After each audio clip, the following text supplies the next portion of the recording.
मुअज़्ज़ज़ सामिईन किराम, अस्सलामु अलैकुम व रहमतुल्लाहि व बरकातुहू।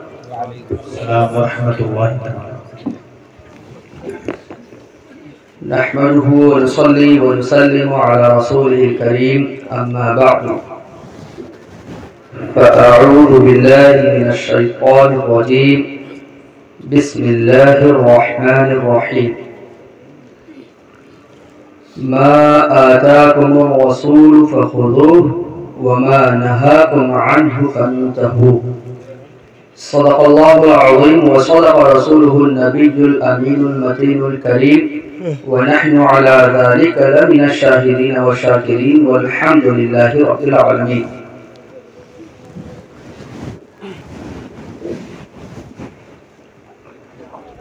सरकारे आला हज़रत रज़ियल्लाहु तबारक व तआला अन्हु की उनका ये मुबारक शहर है और सरकार आला हज़रत रज़ियल्लाहु अन्हु ने पूरी उम्मते मुस्लिमा को ये पैगाम दिया कि तुम्हारी ज़ुबानों पर बस यही रहे, काम वो ले लीजिए, तुमको जो राज़ी करे, ठीक हो नामे रज़ा, तुम पे करो। हम यहाँ दुनिया में सिर्फ और सिर्फ इसलिए आए कि दीन का काम करें।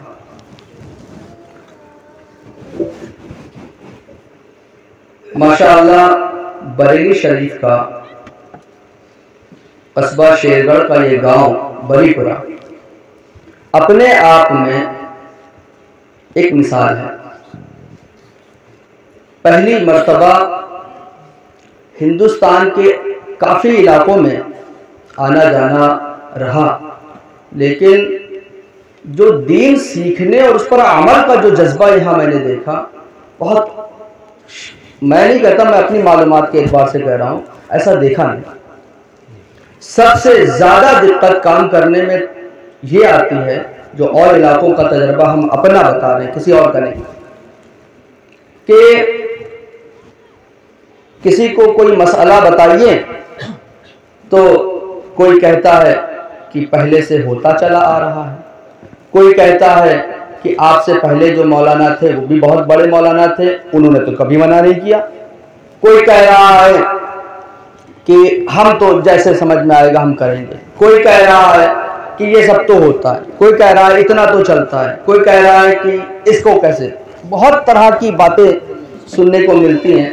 कभी कभी ऐसा होता है कि लोग कहते हैं इमाम साहब आप अपने काम से काम रखिए, ऐसे लोग तो होते ही हैं।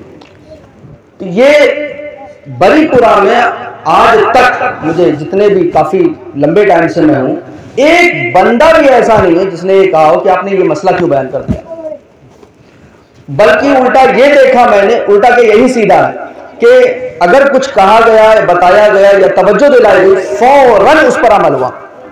ये एक बड़ी हैरत अंगेज बात है कि सरकार आला हज़रत के इस शहर में ऐसे लोग बसते हैं कि जो सरकार आला हज़रत से ना सिर्फ अकीदत रखते हैं बल्कि उस पर अमल की हिम्मत भी रखते हैं। ये बहुत बड़ी बात है, ये एक नेमत है।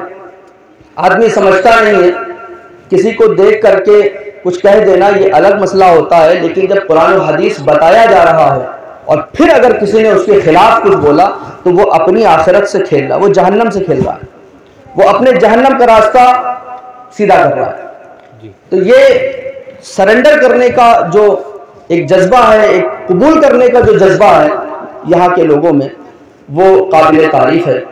और उम्मीद से ज़्यादा आप लोगों ने इस महफिल का रिस्पांस दिया। एक महीना पहले हमने आपसे ये गुजारिश की थी कि रमज़ान मुबारक से पहले एक महफिल रख ली जाएगी जिसमें हम आम अंदाज में, आम लफ्ज़ों में कोशिश करेंगे कि कोई मुश्किल लफ्ज़ ना आए, जो रमज़ान मुबारक के ज़रूरी मसाइल हैं जिन पर पूरी तरीके से तवज्जो होनी चाहिए। मेहनत करने का नतीजा लगे कि हाँ कुछ निकलेगा, तो इसी सिलसिले में ये महफिल रखी गई है कि जो मुख्तसर मसले आसानी से समझ में आ जाए। अब ये 1 घंटा 1.5 घंटा जो भी महफिल चले, और ख़वातीन हजरात के लिए और मर्द हजरात के लिए, सबके लिए ये इजाज़त है कि आखिर के 15-20 मिनट में आपको ये मौका दिया जाएगा कि अगर हमने अपने तौर पर कुछ सोचा कि ये मसले बताएंगे, यहाँ के इलाके के एतबार से अगर कोई मसला छूट रहा हो या आप कुछ पूछना चाहते हो तो बिला झिझक पूछ सकते हैं। और पूछने का मतलब सिर्फ यही नहीं होता कि आपको नहीं आता, आप इसलिए पूछिए कि हो सकता हो दूसरे को जरूरत हो और शर्मा शर्मी में नहीं पूछ रहा है, तो आपके पूछने से उसे भी मसला पता हो जाएगा, तो वो मौका दिया जाएगा। दुरूद पाक पढ़ लें, अल्लाहु रब्बु मुहम्मदिन सल्लल्लाहु अलैहि वसल्लम नहनु इबादु मुहम्मदिन सल्लल्लाहु अलैहि वसल्लम। बच्चों से मैं कहूँगा कि माशाअल्लाह इस बार तो कमाल ही कर दिया, खामोशी से बैठे हुए हैं। अब आपके जब बड़े आएंगे तो आप सीट छोड़ देंगे और मदरसे में चले जाएंगे, है ना। मैंने जिस आयत मुबारका की तिलावत करने का शरफ हासिल किया, अल्लाह ताला कुरान मजीद में इरशाद फरमाता है, मा आताकुमुर रसूल फखुदूहु वमा नहाकुम अन्हु फंतहू, कि रसूल जो तुम्हें दे उसे ले लो और जिससे रोके उससे रुक जाओ।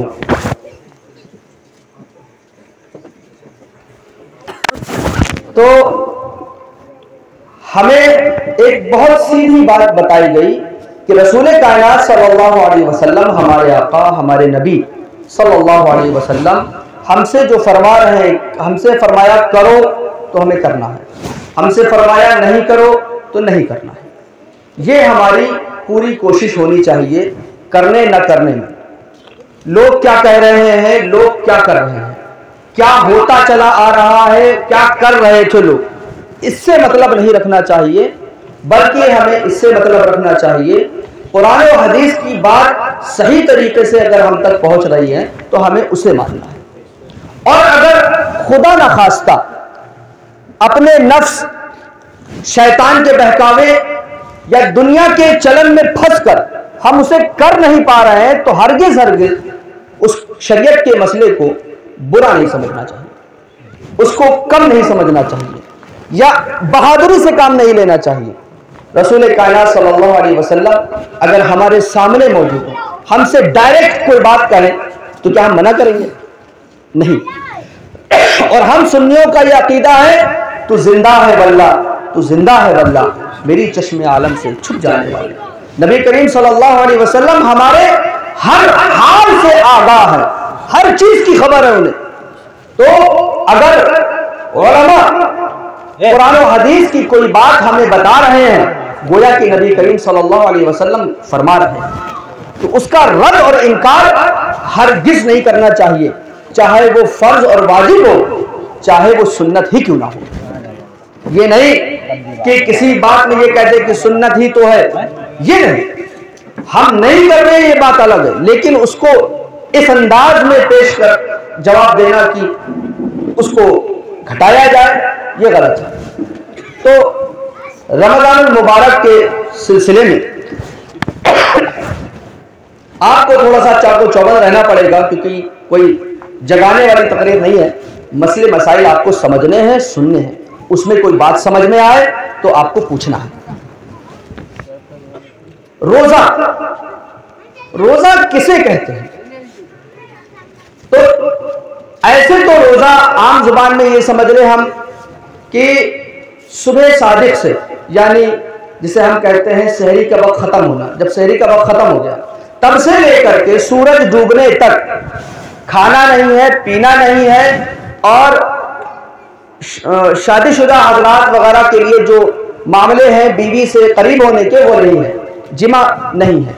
तो खाना पीना जिमा, इन तीनों कामों से अपने आप को रोके रखना, सहरी के वक्त खत्म होने से लेकर मगरिब तक, इसका नाम रोजा। हमें खाना नहीं है, पीना नहीं है और कुर्बत नहीं करनी है, ये हो गया रोजा। ये रोजा वो रोजा हुआ कि हाँ फर्ज जो रोजा है वो हमारे जिम्मे से उतर गया। अब इस रोजे के ताल्लुक से हम ये बात समझे कि ये रोजा फर्ज है। सबसे पहली चीज जो रोजे के सिलसिले में आती है हमारे सामने वो है चांद का मसला। हम अहले सुन्नत व जमात, सुन्नी, हनफी, बरेली हजरात, हमारा जितना भी मसले मसाइल का मामला है ये सब का सब आला हजरत पर टिका हुआ है। जो आला हजरत फरमा रहे हैं हम उसको फॉलो करते हैं। कौन क्या कह रहा है, कभी भी एक सिंपल सा फार्मूला, एक सिंपल सा फार्मूला, दुनिया का कोई आदमी एक आम से आम आदमी को चैलेंज नहीं कर सकता। अगर आप एक चैलेंज कर दें उसे कि भाई आपका मसला अपने पास रखिए, आला हजरत के मुकाबले में कोई बात करनी है तो वो आदमी करे जो आला हजरत जितना इल्म रखता हो। भाई इल्म वालों की बात सुननी है तो अगर किसी के अंदर आला हजरत जितना इल्म है तो फिर आए मसला बताए, आला हजरत की दलीलों पर जवाब देते हुए। ये नहीं कि कोई भी गली मोहल्ले से उठा कि हमें ये समझ में आ रहा है ये कुरान और हदीस में। अरे भाई आला हजरत कुरान और हदीस को जितना समझते हैं, आला हजरत से पहले 500 साल और आला हजरत के जमाने से आज तक कोई पैदा ही नहीं हुआ, कोई पैदा नहीं हुआ। ये सिर्फ ये नहीं कि हम लोग अकीदत में बोलते हैं। मैं आपको फिर याद दिला दूं कि शागिर्द अगर उस्ताद की तारीफ करेगा, मुरीद अगर पीर की तारीफ करेगा, बिल्कुल करेगा। लेकिन सरकार आला हजरत वो है कि उनके पीर उनकी तारीफ करते हैं, मामूली शख्सियत नहीं है। आप सोचें सरकार आला हजरत के पीर और मुर्शिद सरकार नूरी मियां मारेगा शरीफ रहमतुल्लाह ताला अलैह फरमाते हैं कि अगर कल कयामत में खुदा मुझसे ये पूछेगा बता क्या लाया है मेरे लिए, तो मैं अहमद रजा को पेश कर दूंगा। बेशक सुभान अल्लाह। सरकार नूरी मियां जो पीर है उन्होंने अपने अमल, अपनी नमाज रोजे के बारे में नहीं कहा, अपनी तबलीग दीन के बारे में नहीं कहा, उन्होंने कहा इमाम अहमद रजा को पेश कर दूंगा। ये मामूली जुमले नहीं है, ये बहुत बड़ी बात है। तो सरकार आला हजरत के अगेंस्ट, उसके खिलाफ अगर कोई बात कह रहा है तो फिर ऐसे थोड़े कि कोई भी गली मोहल्ले से उठाया नहीं, ये साहब किताबों में आला हजरत रज़ी अल्लाह तआला अन्हु ने जो फरमाया हमें वो आता है, बाकी हम किसी की सुनना जानते नहीं। हमारे कान बहरे हैं, हमारे कानों में सिर्फ और सिर्फ आला हजरत की आवाज सुनाई देती है और कुछ नहीं। हमारे आंखें अंधी हैं, हम सिर्फ और सिर्फ सरकार आला हजरत की किताबें देखते हैं और कुछ नहीं, उनकी तालीमात पर नजर करते हैं और कुछ नहीं, हम कुछ नहीं जानते कौन क्या है। सरकार आला हजरत ने जितनी खिदमत की है दीन की मिसाल नहीं मिलती है। बड़े बड़े सैयद उलमा सरकार आला हजरत के बाद पैदा हुए। सरकार आला हजरत की शागिर्दी पर कोई नाज कर रहा है, कोई मुरीदी पर नाज कर रहा है, कोई इस बात पर नाज कर रहा है कि सरकार आला हजरत के सिलसिले में है। बहुत सारी बातें हैं। तो एक सिंपल सा रूल है कि भाई किसी ने कोई मसला बताया, सरकार आला हजरत क्या कहते हैं। भाई रोजा नमाज का ऐसा कोई तो मसला है नहीं कि ये कोई नया मसला है, ये मसले कुरान और हदीस से निकलेंगे। रोजा कुरान से मुताल्लिक, हदीस से मुताल्लिक, चांद का मसला कुरान और हदीस से मुताल्लिक, तो ये सरकार आला हजरत तय करेंगे, तो हमें उनके पीछे चलना है। तो चांद के मसले में सरकार आला हजरत रज़ियल्लाहु तआला अन्हु ने फतावा रज़िया शरीफ में बिल्कुल आम जुमलों में, ऐसा नहीं है कि बहुत मुश्किल है, अगर आप पढ़ना चाहेंगे तो खास वो चीजें पढ़ सकते हैं। आप पूरी बहस पढ़ेंगे तो शायद मुश्किल हो, लेकिन अगर सिर्फ मसला पढ़ना चाहेंगे तो आपके भी समझ में आएगा अगर उर्दू आती है। फरमाते हैं हदीस शरीफ में है चांद देख करके रोजा रखो, चांद देख करके इफ्तार करो। सिंपल सा फार्मूला। क्यों खाम में शरीयत मुताहरा कभी भी हम मुसलमानों को ऐसा काम नहीं देगी कि मुश्किल हो जाए। भाई कितने लोग हिसाब किताब कर लेंगे। आज के नए लोग कहते हैं कि टेक्नोलॉजी इतनी हो गई है, इसका फायदा उठाएगी।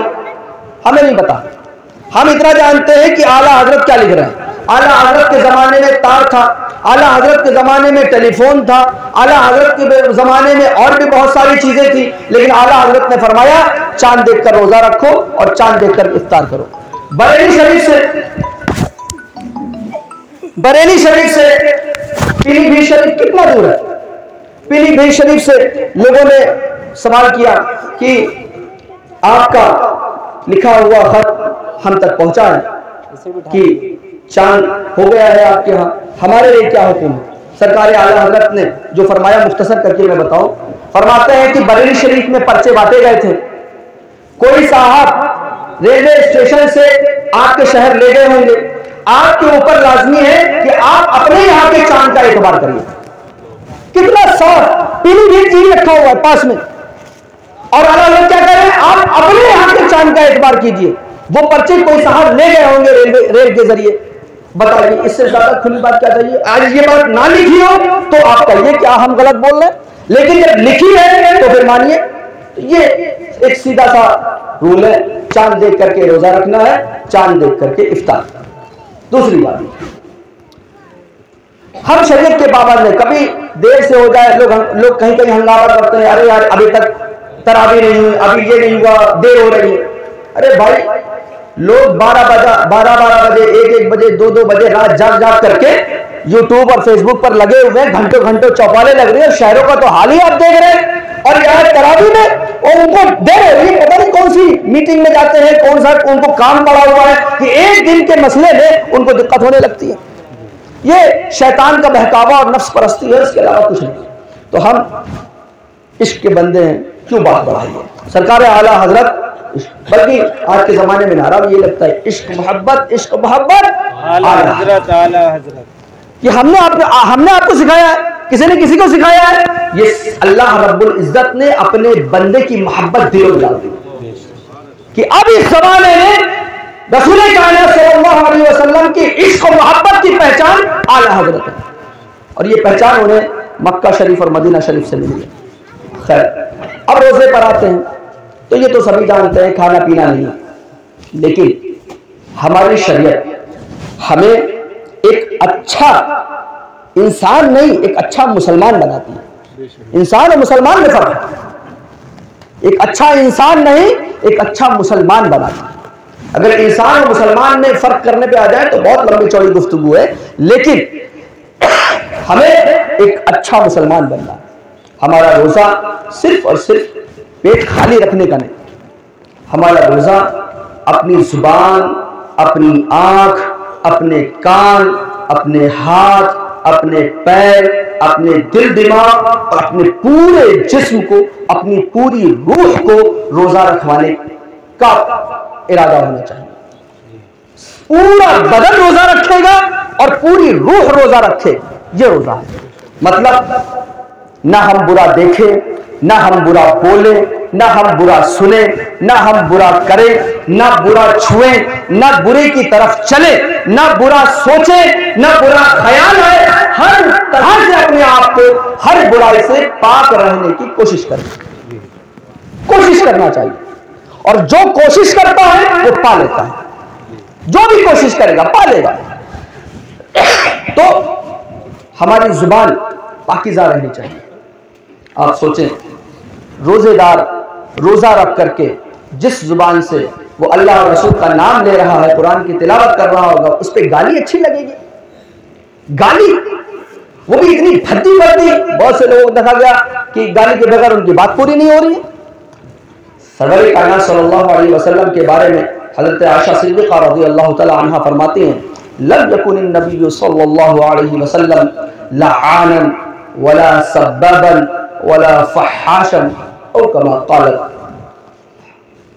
सय्यदतुना आयशा सिद्दीक़ा रज़ियल्लाहु तआला अन्हा कि नबी करीम सल्लल्लाहु अलैहि वसल्लम ना किसी को बद्दुआ देते, ना किसी को गाली देते, ना किसी को भद्दी बातें कहते, कभी नहीं। ये नबी करीम सल्लल्लाहु अलैहि वसल्लम की आदत में नहीं कि अल्फाज बुरे आए जाए। आप हैरत करेंगे, नबी करीम सल्लल्लाहु अलैहि वसल्लम के पास कुछ यहूदी आए वो लोग, और उन्होंने कहा, जुबान थोड़ा सा टेढ़ी मेढ़ी करके सलाम अलैकुम, सलाम का लाम हटा दिया।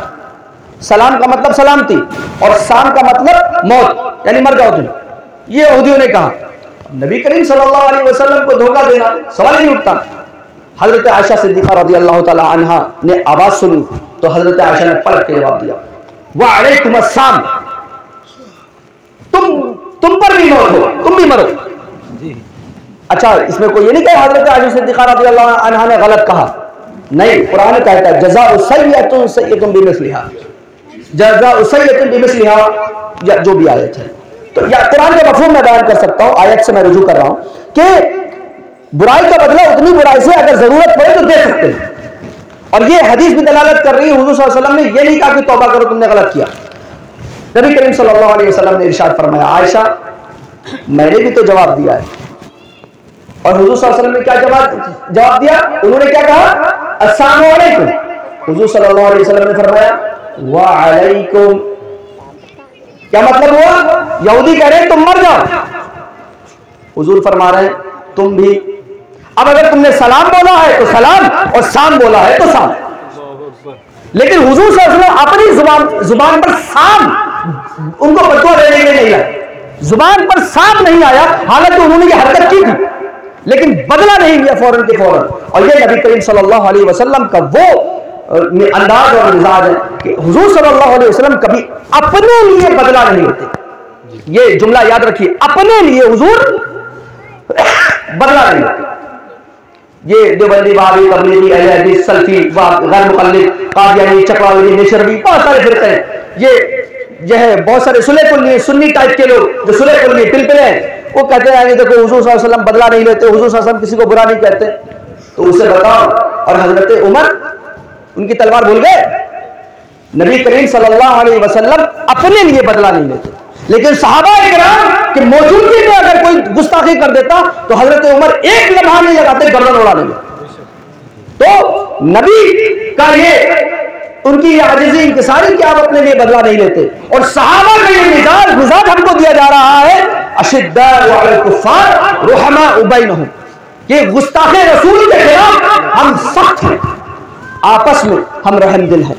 तो ये हजरत उमर रज़ियल्लाहु तआला अन्हु का मिजाज है, तो कभी इसे धोखा दिखाना चाहिए। खैर, तो जुबान पर बुरे अल्फाज रोजे के अलावा भी नहीं लाने चाहिए, और रोजे में तो कतई नहीं लाना चाहिए। रोजा हो जाता है ये अलग मसला, लेकिन फिर रोजे की कबूलियत का मसला लग जाएगा। फिर रोजे को अगर हम उसकी बेहुरमती करेंगे, उसकी कदर नहीं करेंगे, उसकी इज्जत नहीं करेंगे, अगर हम और आप में से किसी के साथ ऐसा हो जाए कि हम किसी की इज्जत ना करें, बताइए दोबारा आएगा? बैठेगा? जाएगा, उसकी बरकतें चली जाएंगी। इज्जत दो, इज्जत लो। तो अगर हम रमजान मुबारक की, रोजे की, दिन की, जुमा की, महीनों की इज्जत करेंगे तो हमें बरकत मिलेगी, नहीं तो बरकतें उठ जाएंगी। तो ये हमें याद रहना चाहिए कि रोजे के अलावा भी, लेकिन रोजे की हालत में कभी भी गाली, भद्दे अल्फाज ये जुबान पर नहीं आने चाहिए। दो औरतें वो रोजेदार थी, हुजूर सल्लल्लाहु अलैहि वसल्लम के सामने तस्किरा हुआ या जो भी, तो मफहूम हदीस का ये है कि हुजूर सल्लल्लाहु अलैहि वसल्लम ने फरमाया कि तुमने रोजा नहीं रखा। तो उन्होंने कहा हम लोगों ने तो कुछ खाया पिया भी नहीं है। कहा उल्टी करो। जब उन्होंने उल्टी करवाई गई उनको, तो उनके पेट से गोश्त निकला। अब ये नबी करीम सल्लल्लाहु अलैहि वसल्लम का जमाना था, ये कि जाहिरी हयात का जमाना था, वहां मोजिज़े हो रहे थे, तो उनके पेट से गोश्त निकला। अब उन्हें हैरत हुई कि ये कहां से आया। हुजूर सल्लल्लाहु अलैहि वसल्लम ने ये फरमाया, ये वो गोश्त है जो तुम आपस में बैठ करके दूसरे मुसलमान औरतों की गीबत कर रही थी, बुराई कर रही थी, उनके ऐब खोल रही थी। कुरान मजीद में फरमाया गया कि अगर कोई किसी मुसलमान की गीबत करता है, गीबत किसी की बुराई, किसी के ऐब खोलता है, ये ध्यान देने वाली बात है। किसी मुसलमान के अंदर बुराई हो और फिर बयान करना, ये गीबत है। मुसलमान में बुराई हो और फिर बयान करे, ये गीबत कहलाती है। और बुराई ना हो और कह दे, ये तो इल्जाम है, ये तो इल्जाम लगाना हुआ। तो बुराई है और फिर बयान करे तो ये गीबत है। और गीबत के बारे में कुरान मजीद में आया कि वो अपने मुर्दा भाई का गोश्त खाना। अगर कोई गीबत करता है अपने मुर्दा भाई का गोश्त, तो कोई पसंद करेगा? करें तुम नापसंद करोगे। तो गीबत, चुगली, इधर की बात उधर करना, गाली गलौज, बेहयाई, बुरी बातें, ये अगर हम रोजे की हालत में करते हैं तो हमारा रोजा कबूलियत की उससे उम्मीद मुश्किल है। इसी तरीके से रोजे की हालत में देखिए, जैसे हम अपने घर पर रहते हैं, तो अगर घर पर कुछ खिलाफे शरीयत के खिलाफ कोई हरकत हो जाए, कोई बात हो जाए, तो उतना आपको नहीं लगेगा, हमें किसी को नहीं लगेगा। लेकिन अगर मस्जिद में कोई हरकत करे तो आपको बुरा लगेगा, क्योंकि ये वो जगह है कि जहां पर इस तरह की हरकतें, मान लीजिए कोई गाना बजाने लगा, शायद कोई गाना सुनने वाला अगर घर में बजाए तो आपको इतना तकलीफ या दर्द नहीं होगी, जितना दर्द नहीं होगा जितना अगर कोई मस्जिद में करने लगे, तो आप कहेंगे फौरन उसको आड़े हाथों लेंगे और बाहर करेंगे। क्यों? उस जगह का फर्क पड़ रहा है, जगह से उसका फर्क पड़ रहा है। इसी तरीके से अगर रमजानुल मुबारक के महीने में अगर गुनाह किया जा रहा है, यह सोचने वाली बात है कि रमजानुल मुबारक के महीने में भी हम अपने आप को ही रोक रहे हैं। ये हमारे लिए बड़ी महरूमी की वजह है। एक महीना हम सब्र और तहम्मुल से काम नहीं ले सकते, एक महीना हम अपने रब के नाम नहीं कर सकते, कितनी बड़ी महरूमी है। तो रमजानुल मुबारक में हर किस्म के गुनाह से बचना चाहिए। गाना बाजा, वीडियोग्राफी, फिल्में, थिएटर, ये सब ऐसे ही हराम है, और रमजान में तो और सख्त गुनाह है। इसी तरीके से औरतों का बेपर्दा जाना, मार्केटिंग करना और बेपर्दा घूमना, गैर महरमों से मिलना जुलना, उनसे हंसी मजाक करना, उनसे उनके सामने बेपर्दा आना, या मर्द हजरात भी इसमें जिम्मेदार है। अगर वो अपनी घर की औरतों को गैर महरमों में भेजते हैं, वो भी जिम्मेदार है। बेपर्दा भेज रहे हैं, सजा संवार करके गैर महरमों में भेज रहे हैं, वो भी गुनाहगार है। तो ये रमजानुल मुबारक के महीने में हो जाए, कितनी अफसोस की बात है। इसी तरीके से कि बुरी मजलिसें और टीवी बाजी वैसे भी बुरी है, और रमजानुल मुबारक में ये सब हो तो कितने अफसोस की बात है। इसी तरीके से दाढ़ी वगैरह का मसला है। आप भी सोचते होंगे कि दाढ़ी का मसला बार बार क्यों आता है। इसमें एक चीज मैं आपको बताऊं, देखिए कुछ गुनाह कुछ खास तरीके से मुख्तलिफ है। अगर किसी ने मान लीजिए गाली दी, गाली भी हराम है, दाढ़ी मुंडाना भी हराम है, एक मुट्ठी से कम करना भी हराम है। गाली देने में और दाढ़ी छिलाने में फर्क क्या है? किसी ने गाली दी, तो जब गाली दी तो एक इसने लिख लिया कि इसने एक गाली दी है, ये फरिश्ता जो बाएं कंधे पे बैठा है इसने लिख लिया कि इसने एक गाली दी है, और गाली दी और वो लिखा गया, अब हो गया, अब वो नेक काम भी तो करेगा। लेकिन दाढ़ी कटाना चूंकि हराम है, तो जब तक कि वो तौबा नहीं कर रहा है तो कलम तो मुसलसल चल रहा है बेदाढ़ी। तो दाढ़ी छिलाना ये जो गुनाह है ये मुसलसल हो रहा है, इसलिए बार बार तस्करा आता है दाढ़ी का। आप सोचते हैं एक दाढ़ी गुनाह है क्या? नहीं, दूसरे गुनाहों में इस गिनाह में एक फर्क है कि दाढ़ी छिलाना ये मुसलसल गुनाह में 24 घंटे उसके गुनाह में लिखे जा रहा है। सरकार आला हजरत से दाढ़ी के ताल्लुक से बहुत सारे मसाइल पूछे गए कि स्कूल में जाने के लिए, कॉलेज में जाने के लिए दाढ़ी की छूट, पुलिस और आर्मी में भर्ती होने के लिए दाढ़ी का मसला आया, और जो है मेडिकल लाइन में जाने के लिए दाढ़ी का मसला आया, नौकरी में दाढ़ी का मसला आता है। ये सारे मसले फतवा रज़वा शरीफ में हर किस्म के मसले हैं। सरकार आला हज़रत फरमाते हैं जिस नौकरी में या जिस काम में शरीयत के खिलाफ काम करना पड़े उसकी इजाजत नहीं है, वो नाजायज हराम है। दाढ़ी में दूसरी चीजों में ये फर्क है। इसी तरीके से एक किस्म का गुनाह और है जो बहुत पेचीदा है, उसमें बहुत ध्यान देने की जरूरत है। देखिए अगर कोई गुनाह हमने किया, ऐसा कोई गुनाह जैसे गाली देना, जैसे मान लीजिए किसी ने गाना सुन लिया तो ये गुनाह उस तक है, लेकिन अगर वो गुनाह किसी दूसरे तक पहुंचा दिया फिर उसने अपनी कब्र खुद खोद ली। क्योंकि हम मिसाल के तौर पर किसी ने गाना सुना तो वो तौबा कर लेगा, लेकिन अगर किसी को गाना आता नहीं था या अच्छा नहीं लगता था या सुनता नहीं था या और सुनने लगा और आपने भेज दिया, अगर उसने तौबा नहीं की तो फिर तो उसका गुनाह भी हमारे सर आएगा। तो ये जो फॉरवर्ड करने का और स्टेटस पे लगाने का ये जो चलन हराम कारियों का है, ये बड़ा खतरनाक है। क्योंकि अगर किसी और ने इसको इस्तेमाल किया फिर उसने किसी और को भेजा तो ये सिलसिला आप तोड़ नहीं पाएंगे। किस को पता लगाएंगे किसके पास आपका ये भेजा हुआ मैटर गया, किस को आप तलाशेंगे, कैसे तलाशेंगे आप? एक बंदा भी अगर कोई बेतौबा मर गया तो काम खत्म है, उसके सारे गुनाह यहाँ। क्योंकि न सिर्फ ये कि हम भी गए बल्कि उसको भी भिगाओ दिया, और न सिर्फ ये कि हम जहन्नम में गए हमने उसको भी जहन्नम में भेज दिया। हम तो डूबे उसको भी ले डूबे। तो ये फर्क गुनाहों का याद रखने वाला है कि गुनाह अगर अपने तक सीमित है और बंदा तौबा करता है बहुत गुंजाइश है, लेकिन अगर गुनाह फॉरवर्ड कर दिया अब उसके हाथ से बहुत कुछ निकल जाएगा। हर चीज कितना भी हो जाए, आदमी खुद चूक जाए, लेकिन ये हरगिज वहम ख्याल में भी नहीं आना चाहिए कि किसी और को भेज दो, कि किसी को फिल्म का या गाने का लिंक भेज दिया, या कोई स्टेटस पे कोई वीडियोग्राफी या फोटोग्राफी उस पर वीडियो लगा ली, या घर की औरतों और बच्चों के स्टेटस लगे हुए। हरगिज नहीं, ये सिवाय तबाही के कुछ नहीं लाएगा। तौबा कर ले, हम तौबा कर लेंगे ना, भेजने वाला तौबा कर लेगा, जो उस पर अमल करते जा रहे हैं उनकी तौबा का क्या। और गाने बाजे तो ऐसी चीज है, मुश्किल से ऐसे लोग देखने में, जैसे शराब की लत शायद इतनी मुश्किल ना हो जितना गानों की लत है। ये गाना सुनाना, ये अपनी कब्र खोदना है, अपने लिए जहन्नम का रास्ता आसान करना है। तो डीजे लगाना और ये सब करना, इससे कतई दूर रहना चाहिए। आप ये सोचेंगे कि हमने डीजे लगाया, हम नाच रहे हैं 4 लोग 10 लोग, और जो घर पे बैठे सुन करके उसे मजा ले रहे हैं, उसका क्या करेंगे आप।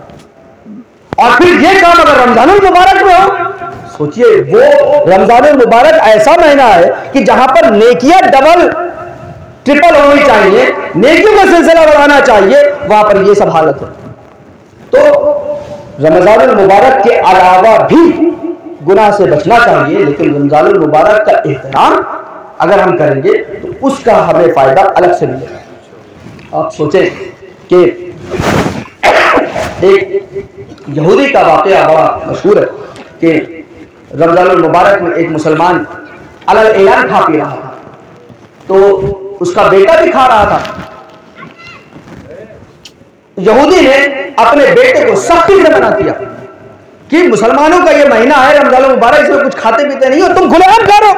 यहूदी, मुसलमानों को सोचना चाहिए, यहूदी। अब वो चाहे, ये बात उसने कही कि उसने अपने बेटे को रोका। हुजूर सल्लल्लाहु अलैहि वसल्लम उस यहूदी के ख्वाब में तशरीफ लाए और फरमाया कलमा पढ़ लो। वो कलमा पढ़ के मुसलमान हो गया। तो अगर हम दीन की इज्जत करेंगे, उसका अदब करेंगे, तो अल्लाह ताला हमारे सीनों को खोल देगा और हमारे लिए रास्ते आसान हो जाएंगे। तो ये अदब हमें आना चाहिए। इसलिए रमजानुल मुबारक में, बल्कि मसला है, ये मसला है कि अगर बिला वजह, बिला उज्र, बिला वजह अगर कोई रोजा नहीं रखता और अलग ऐलान खाता है, तो बादशाह इस्लाम को यह हुक्म है कि उसे कत्ल करा दो, कत्ल कर दो उसे। इतना बड़ा जुर्म है अलग ऐलान खाना। इसलिए अगर घर में कोई बिला वजह रोजा नहीं रख रहा है, तो घर वालों की जिम्मेदारी है कि उसे खाना ना दे। होटल वालों की जिम्मेदारी है कि बेरोजा लोगों को खाना ना खिलाए। मजबूरी है किसी की, कोई ऐसा बीमार है कि उस बीमारी में उसे रोजे की छूट मिली हुई है, उसका मसला है। ये छूट वाले मसले हमेशा अलग रहते हैं। जैसे दूध पिलाने वाली माएँ होती हैं या बच्चे वाली माएँ होती हैं जिनको बच्चा होना है, अब अगर उनके लिए रोजा नुकसानदेह हो रहा है, मुसलमान डॉक्टर ने कहा है, तो उनके लिए छूट है, वो खाए। लेकिन उनको भी ये इजाजत नहीं है, मरीजों को भी इजाजत नहीं है कि वो सबके सामने खाएं।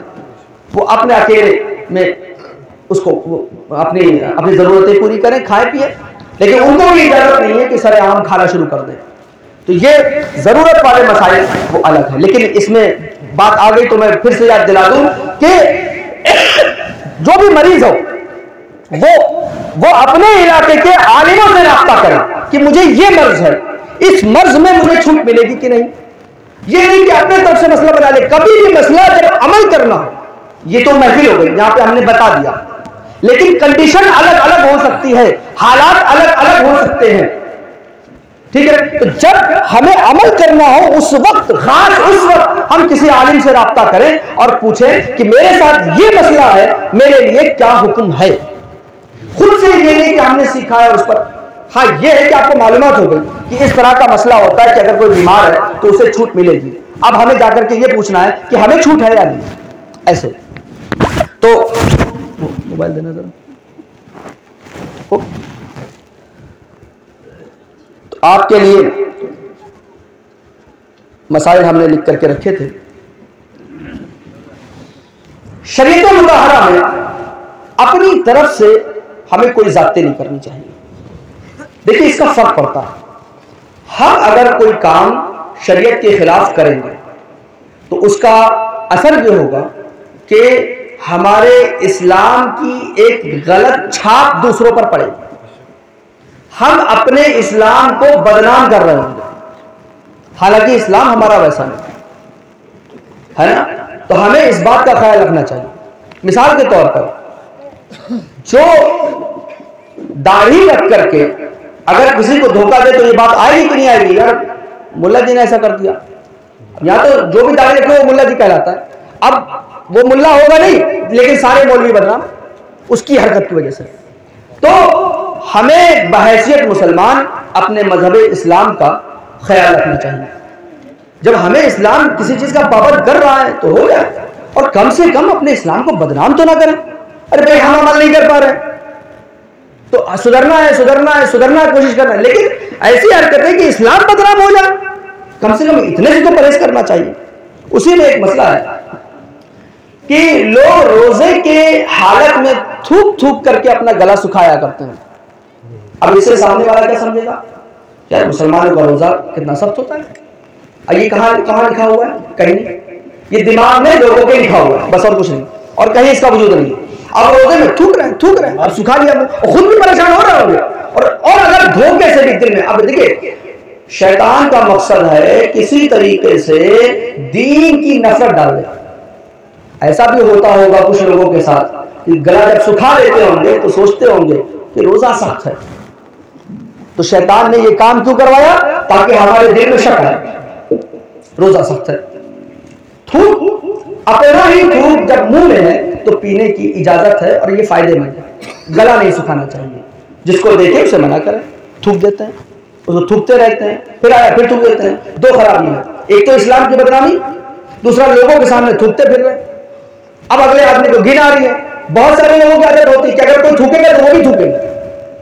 अब ऐसे थूक के बदले में थूक का हिसाब किताब चलता रहा तो हो गया सबके। तो ये थूक आपका ही है, और पीते भी है, ऐसा नहीं कि पीते नहीं है, पीते हैं, गला उससे तर रहेगा और उसकी इजाजत नहीं है, ऐसा नहीं करना चाहिए, इससे फर्क पड़ता है। इसी तरीके से वुजू और गुस्ल में जब कुल्ली करते हैं तो यही होता है। हमारे लिए शरीयत बहुत आसान है, मुंह में पानी लिया और फेंक दिया, बस मुंह में जो पानी था वो फेंक दीजिए। अब पानी की जो ठंडक जुबान पर रह गई है उसको अगर आप पी जाते हैं कोई हर्ज नहीं, कोई दिक्कत नहीं, शरीयत कुछ नहीं कह रही है, तो हमें अपनी तरफ से कुछ बनाने की क्या जरूरत है ये चीज। तो अगर किसी को ऐसा करते देखे वो वुजू और गुस्ल में थूक रहा बार बार थूक रहा है, उसको यही बनानी है, ये शैतान की हरकत कि नहीं पानी लगाओगा, थूको इसको। अब उसको परेशान करना और दिल में शक डालेगा दीन के ताल्लुक से, तो मुंह में पानी लिया और फेंक दिया, हो गया। उसकी जो तरी है वो आप पी जाइए। ये पानी नहीं है, वो ठंडक है, पानी का असर है जो महसूस हो रहा है, उससे रोजा नहीं टूटेगा। वुजू और गुस्ल से याद आया कि कभी कभी ऐसा होता है कि हम सहरी में उठे और जो है हमें गुस्ल की जरूरत हुई और टाइम कम है, सहरी भी करनी है, तो सबसे पहला काम क्या कीजिए, चाहे आप ब्रश ना कीजिए, मिसवाक कर लीजिएगा बाद में, लेकिन सबसे पहला काम ये कीजिए अच्छी तरह से कुल्ली कर लीजिए, क्योंकि गुस्ल में 3 फर्ज हैं। मुंह में कुल्ली करना अच्छी तरीके से, मुंह के सारे हिस्सों को धो लेना, दांत के अंदर, दांत की झीरी, मसूड़े पूरे हलक तक, और नाक में पानी डालना, ये जो हड्डी है इस हड्डी तक चढ़ाना। तो सहरी का वक्त उसमें 2 काम पहले कर ले, कुल्ली अच्छी तरीके से करके मुंह साफ कर लीजिए ताकि वो फर्ज अदा हो जाए, नाक में पानी चढ़ा लीजिए, उसके बाद सहरी कर लीजिए, अब आप नहाते धोते रहिएगा, हो गया मसला। ये मसला ऐसे ही है, अभी तफसील में नहीं, शॉर्ट में। अच्छा, टूथपेस्ट से याद आया कि टूथपेस्ट नहीं कर सकते आप, टूथपेस्ट मकरूह है रोजे की हालत में, सहरी के वक्त में कर लीजिए आप, सहरी के बाद टूथपेस्ट नहीं कर सकते, मिसवाक कीजिए आप। और टूथपेस्ट क्यों नहीं कर सकते वो समझिए कि अगर टूथपेस्ट करेंगे तो उसके जो जर्रे हैं, जो भी छोटे छोटे कण हैं, वो हलक में पहुंच जाएंगे तो रोजा टूट जाएगा। अच्छी खासी मेहनत गई। सहरी, बाजों की आदत होती है कि सहरी नहीं करते, वो अपने आप को बहुत बहादुर समझते हैं। भाई सहरी करना सुन्नत है, हम इसलिए खाएंगे, बहादुर नहीं है, हम बहुत बहादुर हैं। बहादुर कितने भी हो, सुन्नत है। हमारे हुजूर सल्लल्लाहु अलैहि वसल्लम से ज्यादा कौन बहादुर है? सहाबा किराम से कौन बहादुर है? बहादुरी से ताल्लुक नहीं उसका, उसका ताल्लुक सुन्नत से। हमें सुन्नत पर अमल करना है। बहुत ज्यादा आपको नहीं खाना है, आप ठीक है आप खजूर खा लीजिए, और खजूर की तो बहुत बरकत है। अगर कोई बंदा 5-7 खजूरें खा ले और दूध के साथ खा ले, दिन भर ना उसे भूख लगेगी ना प्यास लगेगी। और सुन्नत पर अमल करने की बहुत बरकत है। 5-7 खजूरें आपने भिगो करके सुबह दूध के साथ दूध में भिगो करके सुबह खा लीजिए, फिर बताइए भूख लग जाए तो ना भूख ना प्यास कुछ नहीं। तो खजूरें जरूर खा लीजिए और दूध पी लीजिए, दूध नहीं पीना खजूर खा लीजिए, लेकिन सही कीजिए। सहरी करना सुन्नत है और उसे करना चाहिए। हुजूर सल्लल्लाहु अलैहि वसल्लम ने सख्ती से इस पर अमल फरमाया और हुक्म है। इसी तरीके से इफ्तारी एकदम डट कर करते हैं, और वो ये जो डट कर है ना यहां तक हलक तक, ये सुन्नत नहीं है। इफ्तारी करना सुन्नत है और इफ्तारी जल्दी करना सुन्नत है। आप जल्दी का अंदाजा लगाइए, और वो मसला भी बताते हैं आपको जल्दी का सही मतलब। नबी करीम सल्लल्लाहु अलैहि वसल्लम एक सहाबी को कहते कि पहाड़ पर चढ़ो, पहाड़ पर चढ़ाया जाता उसको खजूर लेकर के, और कहते कि तुम्हें देखना है कि सूरज डूबा कि नहीं डूबा। पहाड़ पर जाकर, घर की छत से नहीं, पहाड़ पर जाकर के वो देख रहा है कि सूरज डूबा। वो कहता है सूरज, और हुजूर सल्लल्लाहु अलैहि वसल्लम खजूर हाथ में लिए, खजूर हाथ में लिए, उधर कह रहा है सूरज डूब गया, इधर खा लिया। इतना उसने कहा सूरज डूब गया और इधर आपने खा ली, इतनी जल्दी। तो लेकिन इस जल्दी का मतलब देखिए लफ्ज है सूरज डूब गया, तो जैसे ही आपको इत्मीनान होगा सूरज डूब गया फौरन खा लीजिए। यह तरीका होना चाहिए इफ्तारी का। इतना भी जल्दी नहीं कि इत्मीनान नहीं है। तो हमारे ये जो कैलेंडर वगैरह होते हैं इसमें एहतियात करनी चाहिए। 12 घंटे का रोजा रख रहे हैं आप, 2 मिनट और बढ़ा लीजिए आप। कैलेंडर पर भरोसा नहीं, आंखों पर भरोसा। तो अगर कोई ऐसी जगह हो कि पहाड़ पर चढ़ करके आदमी या बहुत ऊंची जगह पे जहां पे इत्मीनान हो जाए, कर सकता इस सुन्नत पर अमल। तो इस मस्जिदों में जो कैलेंडर होते हैं उससे एहतियात करनी चाहिए और फौरन इफ्तार कर लेना चाहिए। इसमें एक मसला मैं और बता दूं कि बाजों को कुछ लोगों को ये शुबा होता है कि अजान हो रही है, अजान के वक्त खाना पीना। एक मसला आप ध्यान से याद कीजिए, आपको मसला मालूम है कि अगर अजान हो रही हो और बंदा खाना पीना खा रहा था तो उस पर अजान का जवाब देना वाजिब नहीं। अजान का जवाब देना वाजिब नहीं जो पहले से खा पी रहा है। अब यहां पर क्या हुक्म है हदीस में? सूरज डूबा और खाना है, तो खाना हमने शुरू कर दिया, अब अजान हो रही है तो अजान का जवाब हम पर वाजिब नहीं। क्यों? क्योंकि हम इफ्तारी शुरू कर चुके हैं, और जो खा रहा हो पी रहा हो उस पर अजान का जवाब देना जरूरी नहीं है। और एक मसला और बता दें, कुछ लोग सोचते हैं कि अजान का जवाब ही देना जरूरी है। यह आधा मसला है, पूरा मसला समझिए। पूरा मसला यह है कि अजान का जवाब लफ्जों से भी देना जरूरी है, देना चाहिए, और मस्जिद चल करके जाना यह जवाब है, ये जरूरी है। इसको फिक़ह के जुमलों में कहते हैं इजाबत बिल कदम जरूरी है। फतवा शामी वगैरह में बड़ी किताबों में यह मसला मिल जाएगा कि इजाबत बिल कदम, यानी कदम से चलकर हमें मस्जिद जाना है। आप बताइए, ऐसे समझिए, बाप अपने बेटे को बुला रहा है, बेटा जी, ये जवाब हो गया? आप बताइए, बाप ने बुलाया, बेटा जी, ये हो गया। अब आप क्या कहेंगे? हम काहे के लिए बुला रहे हैं? आ नहीं सकते? और अगर ये कहे बेटा यहां जी आया और आप जनाब है वहीं पर, इसे आप जवाब कहेंगे? नहीं। मस्जिद से आवाज क्या आई? हैया अला सलाह, नमाज की तरफ आओ। आपने क्या कर दिया? नमाज की तरफ आओ, और अब चलना नहीं है क्या? तो इजाबत बिल कदम, चल करके आना है, यह जरूरी है, यह वाजिब है। और इसके बारे में हदीस में आया कि अगर कोई जवाब नहीं देता है तो डर है कि उसका खात्मा ईमान पर न हो। यह है पूरा मसला। तो यह नहीं कि जुबान से कह दिया। आप खुद ही सोचिए कि हमारे आम बोलचाल में ऐसा नहीं होता कि सिर्फ जुबान से कह दिया और वो जवाब हो जाएगा। जुबान से भी जवाब देना है। तो अब बेटा कौन अच्छा है? जी आया, चलते चलते होगा, चलते चलते कह रहा जी आया, ये हुआ असल जवाब, ये हुआ अदब, ये हुआ तरीका। जब अजान मस्जिद से आए तो हमें चलते हुए जी आया, हाजिर हुआ, ऐसे ये इजाजत है, ये जवाब देना है। ये थोड़े टीवी बंद कर दिया, इसको स्लो कर दिया, मोबाइल उठा करके रख दिया, बहुत सारे तरीके आजकल लोग अपना रहे हैं और बहुत बड़ा काम कर लिया और सोच रहे हैं कि हमने बड़ा काम कर दिया। वो शैतान ने काम कर दिया। असल में शैतान ने मसला घुसा रखा दिमाग में। वो तुमने जवाब तो दे दिया ना, जवाब देना जरूरी है और यहां जाना जरूरी है।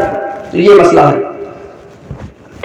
इफ्तारी में ध्यान रखना है कि अपने 12 घंटे की मेहनत बर्बाद नहीं करनी है। एक बड़ा जरूरी मसला भाई, ये औरतों के लिए। एक बात बताइए, हमारे घर की औरतें कितना काम करती हैं? अक्सर जगह देखा गया बेचारी औरतें सबसे पहले उठती हैं। अब वो जगा रही है अपनी औलादों को, अरे हजरत सो रहे हैं। अरे भाई क्यों परेशान कर रहे हो अपने घर की माओ को, बहनों को?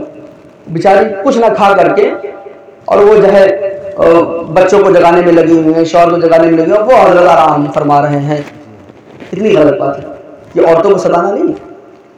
मतलब वो हमारे लिए सुबह जल्दी उठी, अपनी नींद देर से सोई थी, जल्दी उठी हैं, हमारे लिए वो जान खपा रही है। रोजे की हालत में वो गैस के चूल्हे के पास ये गैस सिलेंडर पर बैठी हुई है बेचारी, गला उनका सूखता होगा और हमें इतना भी ख्याल नहीं कि हम अपने माँ बहनों के लिए उठ जाएं, उनके लिए थोड़ी राहत मैसर कर दें, कुछ खुद कर रहे काम जा करके, खुद उठा रहे कोई चीज नहीं, नवाब ये नवाबी छोड़नी इतना। और ये तो औरतों पर हम जुल्म कर रहे हैं, ये तो गलत बात है ना। ये तो शरीयत नहीं है हमारी।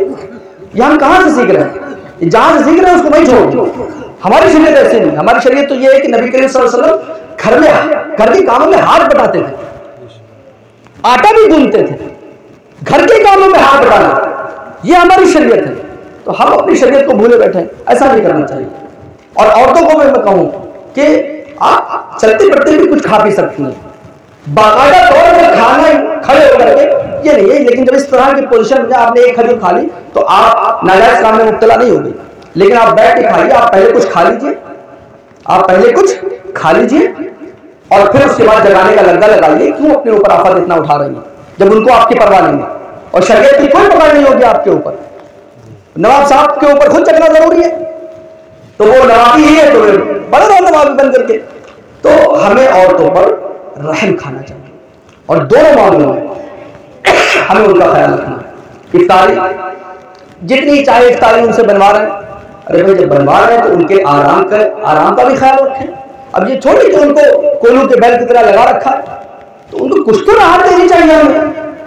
अपनी पसंद से औरतें खुद कुछ कर रही तो बात है, लेकिन हमें उनको कहना चाहिए कि आप आराम करो, उनसे हमदर्दी जतानी चाहिए, उनका ख्याल रखना चाहिए। ये हमारी जिम्मेदारी है।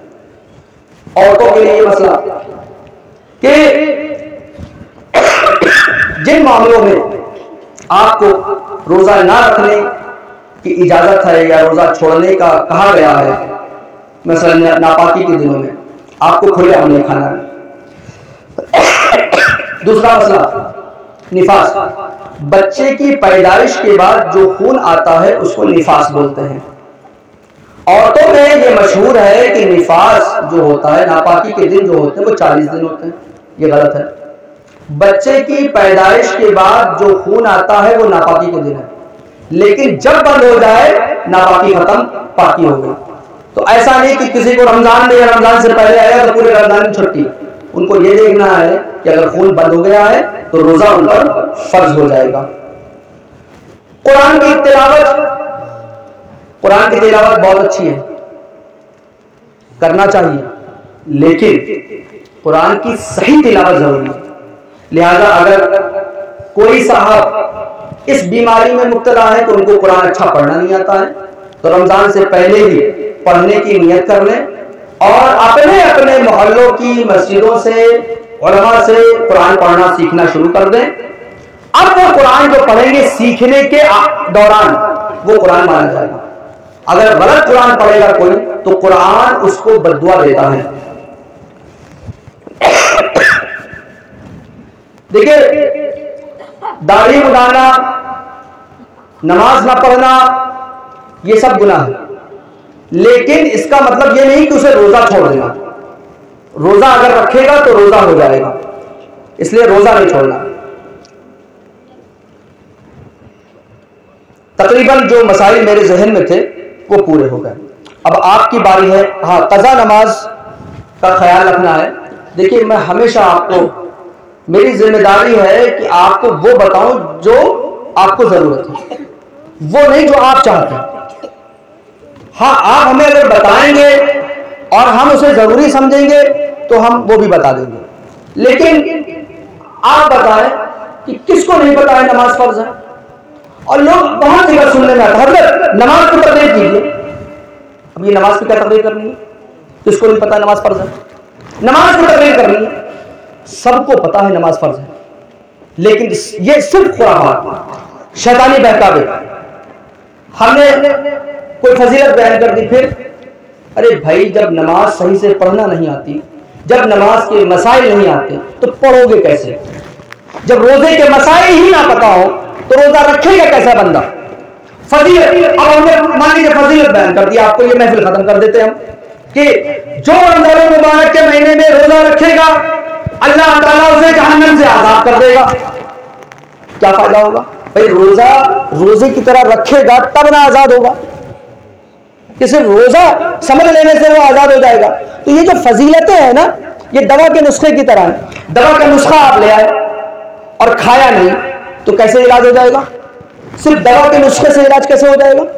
दवा का नुस्खा, आप डॉक्टर के पास जाएंगे, उसे मर्ज बताएंगे, वो दवा लिखेगा, आप जाकर के दवा खरीदेंगे और खरीदने के बाद खाएंगे और जैसे बताया है वैसे खाएंगे तो फायदा होगा, और साथ ही साथ जो परहेज बताया है वो करेंगे तो फायदा होगा। तो अब रमजान मुबारक आया, हम अगर रोजा रखेंगे, जो करना है करेंगे, जो नहीं करना है नहीं करेंगे, तो रोजे का सवाब मिलेगा, वरना कैसे मिलेगा? तो रोजे के जो मसाइल हैं वो सीखना। बहुत सारे लोग रोजा रखते हैं। अब ऐसा हुआ कि जो है खा रहे, अब फिर फोन आ रहा है, हजरत वो खा रहे थे और अजान होने लगी, रोजा हुआ कि नहीं हुआ? बताइए। अजान का मसला आप समझे, बहुत से लोग ये समझते हैं कि जब अजान होगी तब खत्म होगा टाइम। अजान के बारे में सभी हजरात को ये याद रखना है, सहरी खत्म करने में हम एहतियात करेंगे। मिसाल के तौर पर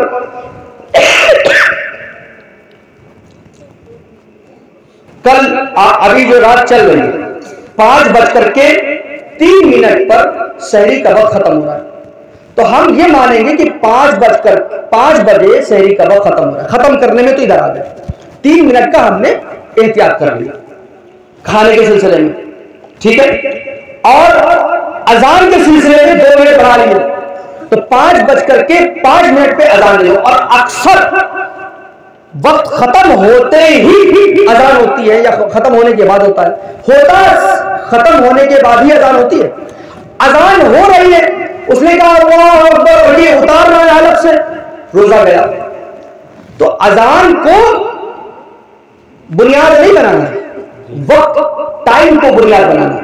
आपको टाइम को फॉलो करना है कि मान लीजिए यहां पर लिखा हुआ है कि 5:03 पर, तो एहतियात करनी है, एक बात। दूसरी बात, इत्तेफाकी तौर पर कभी चूक चाक गए तो 5:03 इतनी गुंजाइश मिलेगी आपको। और 5:03 और 1 सेकंड हुआ और आपने हलक से नीचे उतार लिया लकमा, रोजा गया।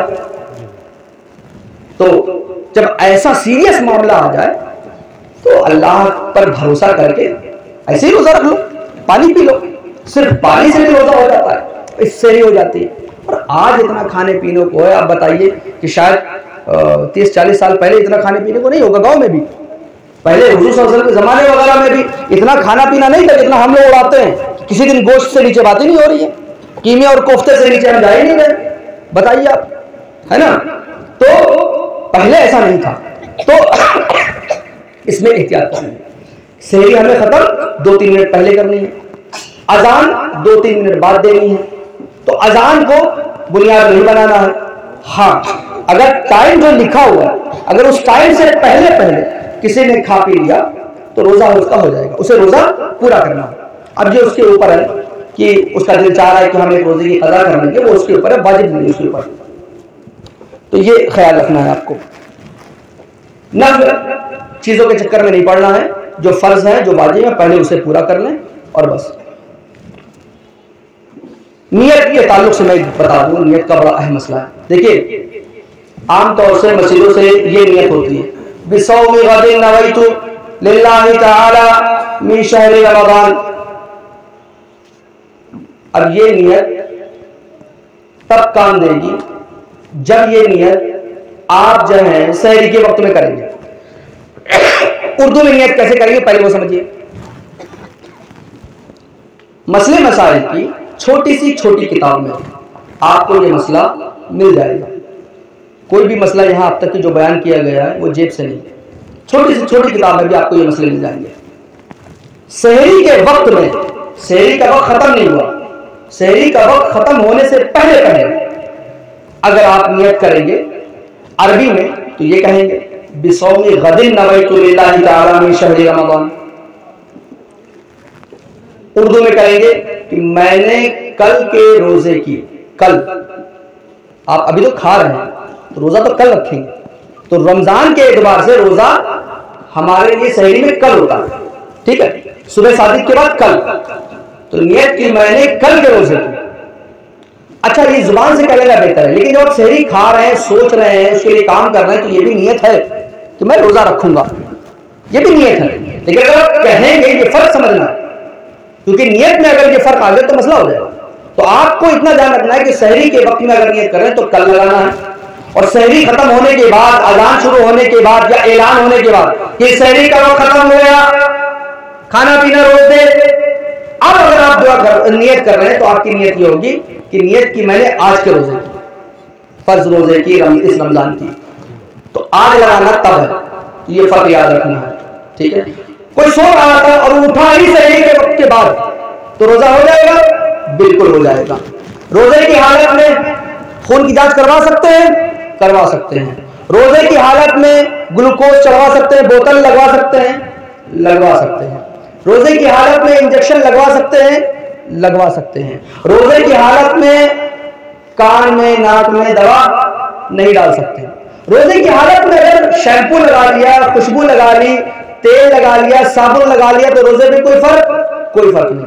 रोजे की हालत में आप बालों में शैम्पू लगा सकते हैं, बदन पर तेल लगा सकते हैं, बदन पर साबुन लगा सकते हैं, खुशबू लगा सकते हैं, खुशबू सूंघ भी सकते हैं, खुशबू सूंघ भी सकते हैं। अगरबत्ती नहीं, धुआं नहीं सूंघ सकते हैं, धुआं से सूंघेंगे, धुआं अगर सूंघा तो रोजा टूटेगा, और धुआं खुद ब खुद पहुंच गया, धूल मिट्टी धुआं, तो रोजा नहीं टूटेगा।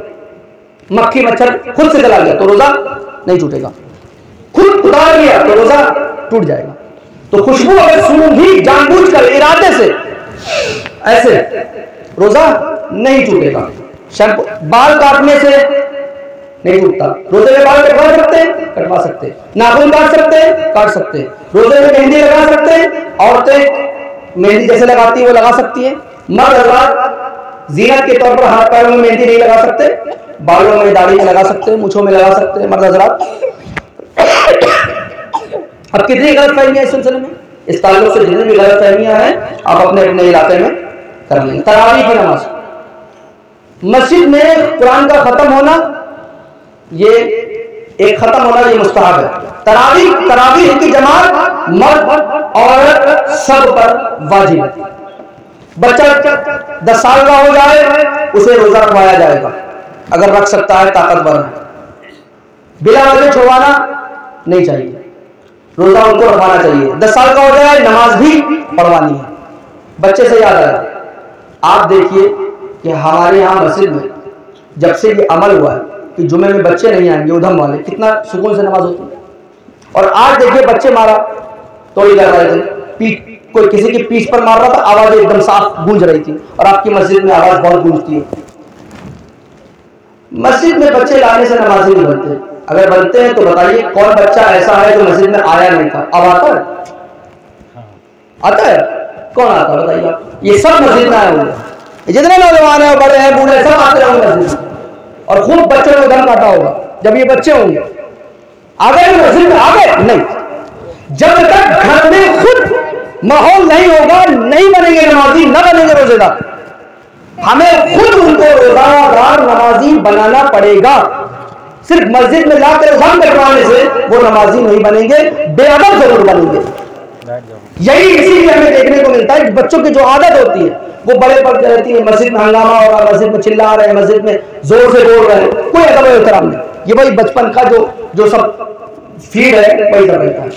तो बच्चे जो बच्चे मस्जिद का और नमाज का अदब कर सकते हैं उन्हें लाना ही है, और जो नहीं कर सकते हैं उन्हें हरगिज़ नहीं लाना है। दोनों बातें, जो अदब करते हैं उन्हें लाना ही है, नहीं लाएंगे तो आपकी पकड़ होगी, और जो नहीं करते हैं अगर ले आए तो पकड़ होगी। तो ये हमें देखना है कि अगर हमारा बच्चा शरारत करता है उठा करके उसे घर पे डालना, ये औरतों की जिम्मेदारी है। बड़े लोग मजाक करते हैं मस्जिद के अंदर, मस्जिद में अगर दुनियावी बात की जाए तो इस ताल्लुक से दो हदीसें सुनाता हूं। मस्जिद में दुनियावी बात करने से, यानी जिसमें जो दीन की बात ना हो वो दुनियावी बात है, जो दीन की बात ना हो वो दुनियावी बात। दुनियावी बात ये नहीं कि कोई गाली गलौज कर रहा है, हंसी मजाक कर रहा है, दुनियावी बात जायज बात, दुनियावी जायज बात से सारे अमल ऐसे खत्म हो जाते हैं जैसे आग लकड़ी को खत्म कर देती है। एक हदीस। दूसरी हदीस सुनिए, बड़ी नसीहत वाली है। नबी करीम सल्लल्लाहु अलैहि वसल्लम फरमाते हैं एक जमाना वो आएगा कि लोग मस्जिद में दुनिया की बातें करेंगे, अल्लाह ताला को उनकी कुछ परवाह नहीं। जब तुम ऐसे लोगों को देखो तो इनके साथ मत बैठो।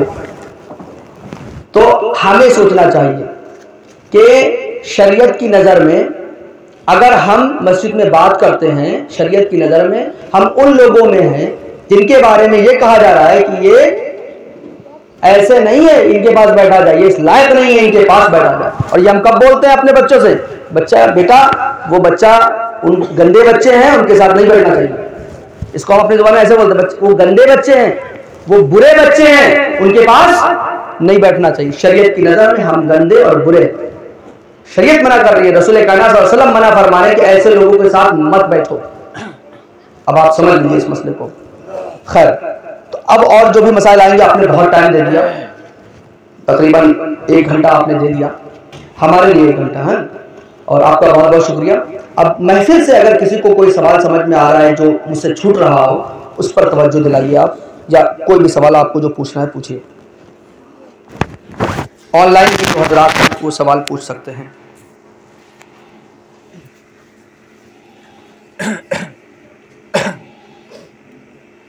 जी बताइए, सब क्यों खामोश बैठे, कुछ भी पूछिए, जो आता होगा वो बताएंगे, कुछ भी पूछिएगा मतलब।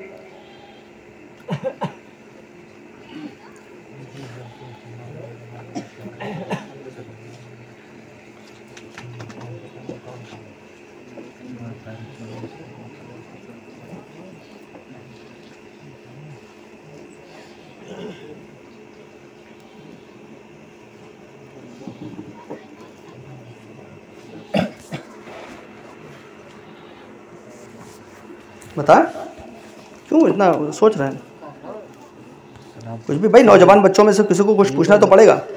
जो आता हो तुमको।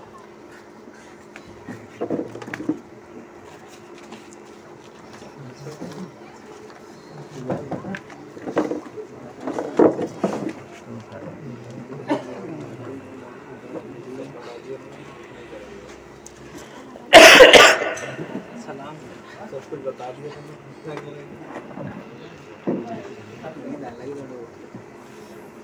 तो नहीं आया सवाल। चलिए खैर, हम चलते चलते इतना कह देंगे। देखिए, मसाइल के मामले में शर्म और झिझक नहीं करनी चाहिए, और अगरचे कुछ लोग महफिल से चले गए हैं लेकिन अपने घरों से वो सुन रहे होंगे, और जिन लोगों को घरों पर आवाज़ जा रही है उनके लिए मैं इस आपके मोहल्ले की मस्जिद से मुताल्लिक चंद ज़रूरी बातें। देखिए, मस्जिद अल्लाह का घर है, और अल्लाह के घर को हमें वैसे ही चलाना है जैसा अल्लाह ताला ने हुक्म दिया है, उसमें अपना दिमाग नहीं लगाना।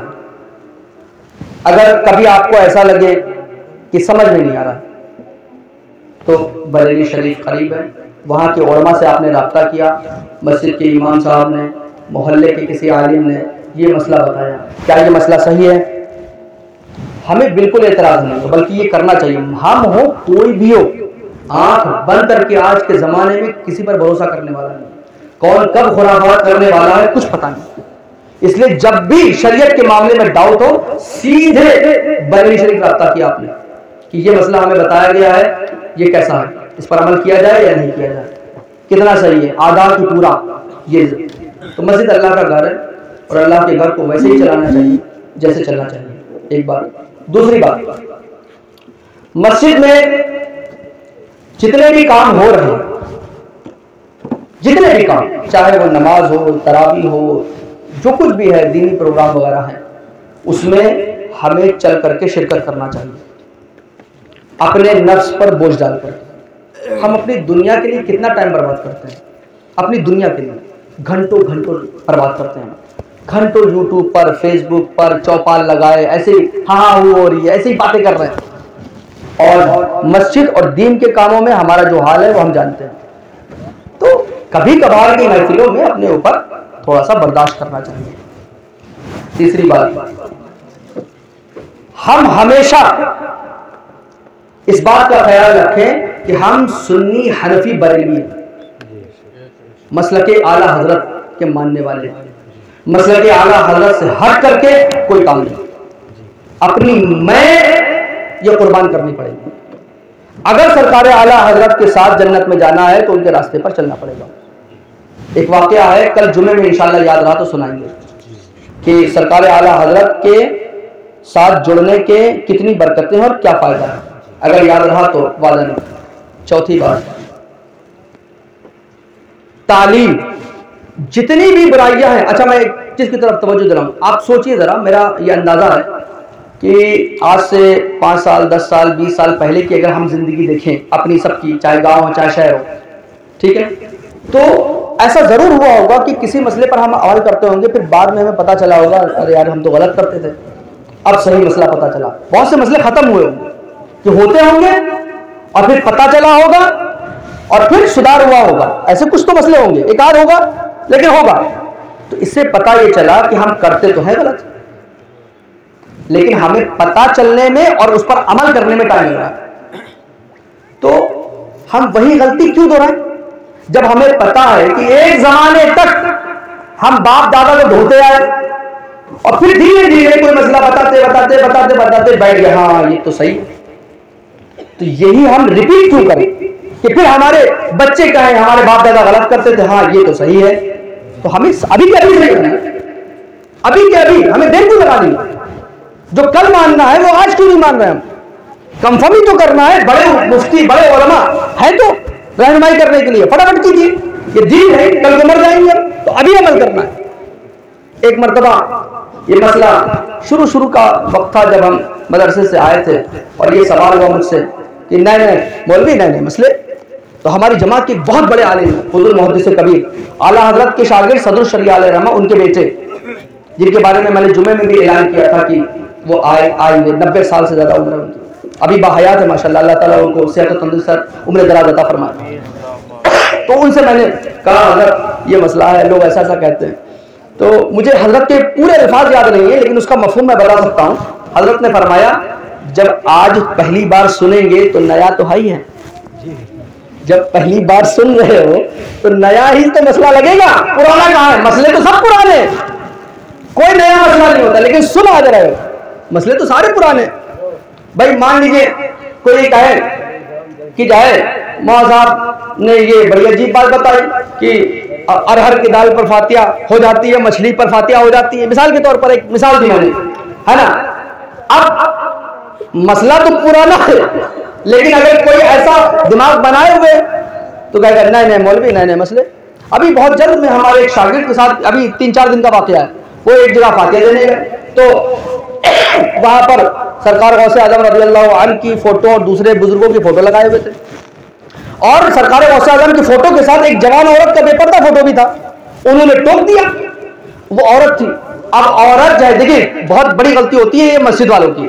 औरत मस्जिद के दरवाजे पे खड़े होकर कह रही है, पुराने सदर की बीवी थी वो, कि कौन होता है हमें मसला बताने वाला, जिसको इमामत करनी है करे, नहीं करनी है चला जाए। ये अब पूरी कमेटी बैठ के सुन रही है, कोई उस इमाम का साथ देने वाला नहीं है। अब बताओ, इतना आसान नहीं इमामत करना, बहुत मुश्किल है। लोहे के चने चबाना आसान है। अब वो बताओ, वो बेचारा इमाम सुन रहा है गाली, उसको एक औरत बाजारी अल्फाज में मस्जिद के दरवाजे पर गाली दे रही है, धमकी दे रही है, पूरी कमेटी करके सुन रही है। ये क्या है? जहालत है। लेकिन हमारे उलमा बड़े रहम दिल होते हैं, उन्हें पता है ये जहालत है, तो सुन लो, अल्लाह ताला अजर दे देगा। ये बड़ी बात है, इतना आसान नहीं। हर एक को अपनी अना होती है, हर एक की होती है। उलमा है जो अपनी अना को मारे रहते हैं, ठीक है यार नहीं समझ रहा, कल को समझ जाएगा, है ना। तो क्या है कि हमें दीन के मामले में कंफर्मेशन, बड़े उलमा से राब्ता रखना, मसाइल पर इमीडिएटली फौरन के फौरन अमल करना, ये जज्बा होना चाहिए। वो नहीं कि बाद में पता चला ये तो गलत था, और बहुत सारे गलत मसाइल अब दिमाग में बसा लिए लोगों ने, उसको यही समझ में आ रहा है। वो तो ये कह रही है कि बुजुर्गों से कौन हमें हटाएगा। ये देखिए, उस किसी ने दिमाग में फिट कर रखा है कि बुजुर्गों की मोहब्बत है, ऐसा है मसला। तो शैतान का कोई भरोसा नहीं। देखिए, उलमा के समझाने का असर क्यों नहीं होता, उसकी एक वजह और भी है। एक तो ये है कि हम ही लोग नाकार हैं। लेकिन आप बताइए भाई, हम कितना भी इल्म हो, हमें शैतान से ज्यादा इल्म थोड़े, और जिसके बाद जितना इल्म हो उतना बहकाने में आसान है। तो भाई शैतान का मुकाबला करने के लिए तो भाई शैतान के लेवल का इल्म तो हमारे पास है नहीं। तो अब हम कोई मसला बता सकते हैं, आपके ऊपर अमल करना है। अब शैतान कोई और बता दे, नहीं ये ऐसे नहीं। अब भाई वो चल के हमसे अगर पूछ ले कि समझा दीजिए, तो समझाया जा सकता है। लेकिन अगर शैतान के बताए हुए मसले पर कोई अमल कर रहा है, तो अब उसे अल्लाह ताला हिदायत दे। तो मसाइल पर अमल, हमें जब कुरान और हदीस की बातें बताई जाए तो अमल कर लेना चाहिए। और हम आपके लिए 24 घंटा अवेलेबल हैं, मौजूद हैं। और हमने आपको इससे पहले भी कई मरतबा कहा कि आप सामने से नहीं पढ़ सकते ना, हमारा फ़ोन नंबर आपके पास है। आप यकीन मानिए, आप मुझे कभी ऐसा नहीं पाएंगे कि किसी ने मुझे फ़ोन किया, दूसरे से मैं बताऊं कि वो मुझसे पढ़ता, उसे ये भी नहीं आता। आप कभी मुझे ऐसा नहीं पाएंगे। आपके जो भी है मामले, वो आपके हमारे दरमियान रहेंगे। और ये सिर्फ इतना खोल खोल के इसलिए बता रहे हैं कि भाई पढ़ लीजिए। अगर आप नमाज इसलिए नहीं पढ़ते कि नमाज नहीं आती, तो नमाज सीख लीजिए। अगर आप कुरान इसलिए नहीं पढ़ते कि आपको कुरान पढ़ना नहीं आता, तो हमें सिखाने के लिए आपको। और हमारा काम है, देखिए बताएं, एक हदीस सुना दूं, आपको पता चल जाएगा कि कितना मुश्किल है जय दीन की तबलीग करना। अल्लाह तबारक व तआला एक बस्ती को पलटने का हुक्म दिया, हजरत जिब्रील से फरमाया। हजरत जिब्रील अलैहिस्सलाम ने अर्ज किया, ऐ रब्बे कदीर, जिस बस्ती को पलटने का हुक्म है उसमें एक तेरा नेक बंदा भी है। हजरत जिब्रील अलैहिस्सलाम अर्ज कर रहे हैं कि पलटने का हुक्म है, तो वो जो नेक बंदा है उसके बावजूद भी पलटने का हुक्म है, ऐसा क्यों? ये हिकमत जानना चाहते हैं। हजरत जिब्रील फरमा रहे हैं उसमें एक नेक बंदा भी है। अल्लाह रब्बुल इज्जत ने इरशाद फरमाया कि वो उसके सामने बुराई होती रही, उसके सामने बुराई होती रही, लेकिन उसका चेहरे का रंग नहीं बदला। उसको उस बुरे काम को देखकर उसके दिल में उससे नफरत पैदा नहीं हुई और लोगों को मना नहीं किया, पहले उस बस्ती को उस पर पलटो, फिर बाकी बस्ती वालों पर पलटो, पहले उसे सजा दो। ये हदीस है। आप बताइए कि ये हम में से हर एक की जिम्मेदारी है कि बुराई को उसी वक्त रोके। ये नहीं कि बुराई करने वाले उसमें सिर्फ नापे जाएंगे, सजा दी जाएगी। बुराई पर खामोश रहने वाले भी जिम्मेदार कहलाएंगे। ये हदीस शरीफ के अल्फाज है। हज़रत जिब्रील अलैहिस्सलाम से फरमाया गया, बस्ती को पहले उस पर उल्टो, फिर बाकी बस्ती पर उल्टो। ये हदीस के अल्फाज। तो उलमा उनका काम है कि वो मसाइल बताएंगे। आपका काम है या तो सुन करके मानना और या फिर खामोश रहना। देखिए उलमा को पता होता है, उनको बताने की जरूरत नहीं है हजरत सब अमल थोड़े करेंगे, उनको पता है पहले से भाई सब अमल नहीं करते हैं। हमारी ड्यूटी है। हजरत हुसैन रज़ियल्लाहु तआला अन्हु जब मदीना शरीफ से करबला की तरफ जा रहे थे, तब लोगों ने उनको सरहद पर रोक करके याद दिलाया था कि आपके वालिद के साथ उन लोगों ने क्या किया, आपके भाई हसन से हसन के साथ उन लोगों ने क्या किया। वो उन्होंने कहा तुम सही कहते हो, लेकिन वो जो खत आए हैं इनका जवाब क़यामत में क्या दिया।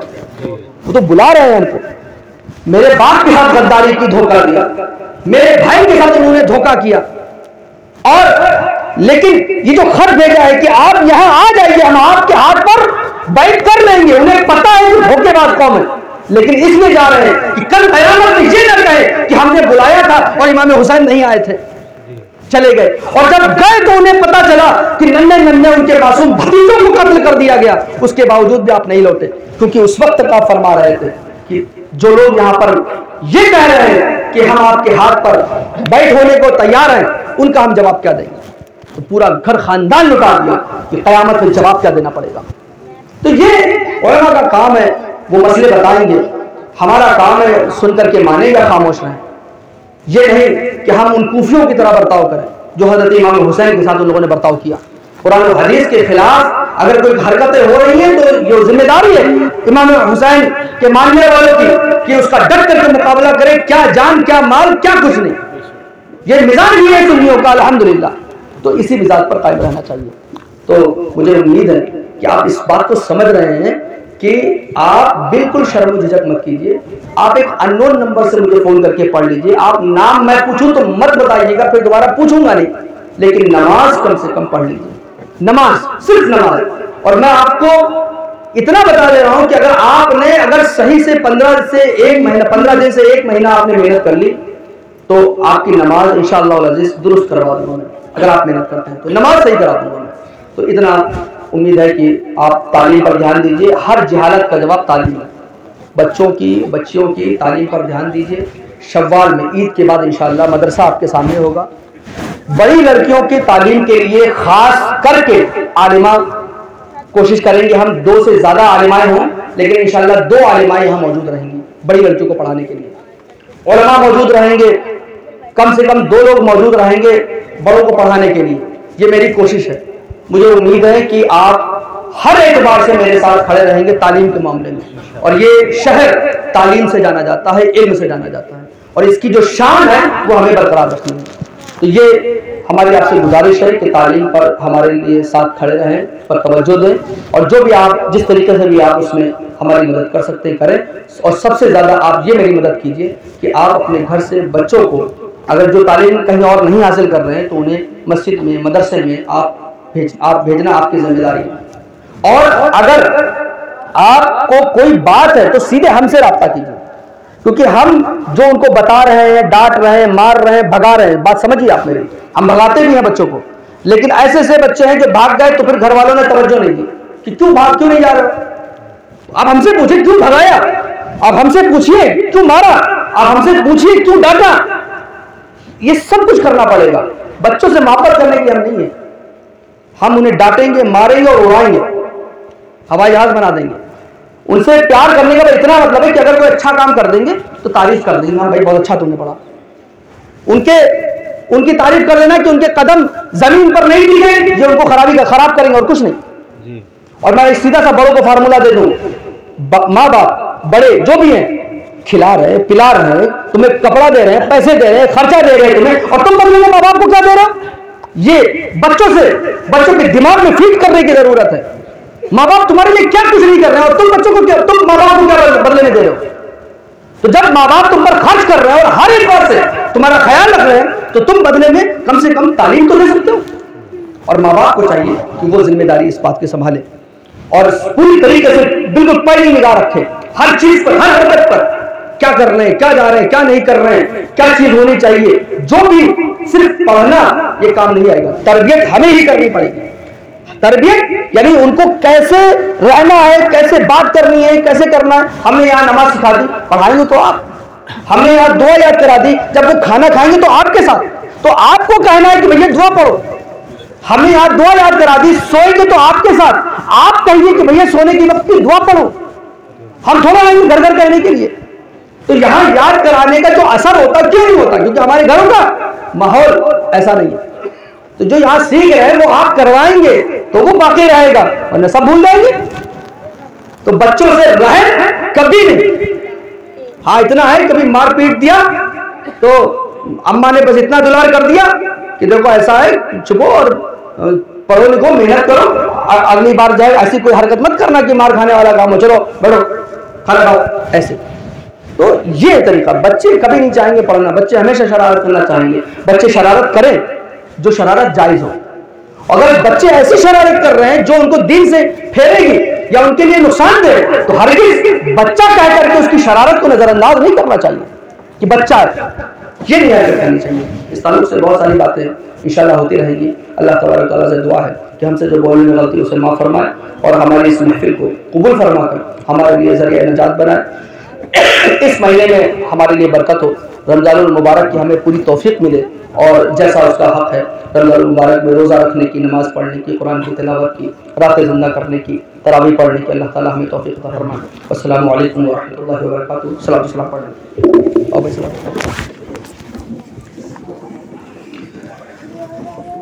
के बदलो जा तुम पे करोड़ों दुरूद, तैबा के शम्सो दुहा तुम पे करोड़ों दुरूद, और कोई गैब क्या तुमसे निगाह हो भला, और कोई गैब क्या तुमसे लिया हो भला, जब ना खुदा ही छुपा तुम पे करो